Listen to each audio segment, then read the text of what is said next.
is most important. Okay, for the purpose of titling, first, my name is Srđa Popovic. I'm coming from Belgrade. I'm Executive Director of Center for Applied Nonviolent Action and Strategies.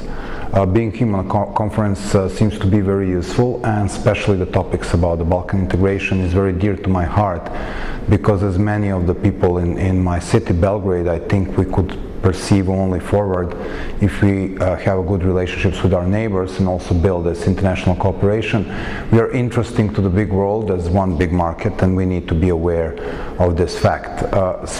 Specifically, I was interested in talking about the role of youth in Balkans and the role the youth has back there in the 90s and also now, as I was coming from a youth and student movement called Otpor, which was pivotal in dealing with the last dictatorship in Balkans, Slobodan Milošević, back there in the 90s, and that was the definite proofs, together with students' protest in Serbia and also Get Out to Vote campaign in Croatia after Tudjman's death, that there were several occasions in Balkans when youth was playing very active social and political role. There is also very similar movement happening nowadays in Montenegro, so we really need to look at these youth movements and see what they have in common and how they can be observed as something which pushes the whole region forward. I think the role of youth in Balkans is very important for many reasons. First of all, we are witnessing the crazy year 2011, in which the youth movements are actually shaking the whole globe, starting from Arab Springs, continuing through Occupy movements, being active in places like Burma or Russia.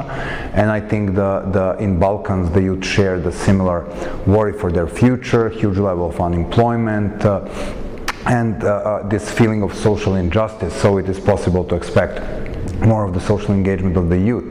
Second, it is definitely that the youth, according to the polls, some of which were very actively presented today by Srđan Bogosavljević, there is a growing interest in youth in the region for getting more together or learning more about each other.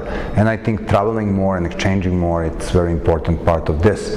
Third, and probably for me personally important, it's cultural ties. The last barrier of the breakdown of former Yugoslavia back there in the 90s was actually artists, and specifically rock musicians, which is why most of my generation was standing pro-peace and against nationalism. I think the culture plays a big role, and I'm very happy to see that the young artists from regions are cooperating very extensively, and I hope that politics will follow the youth.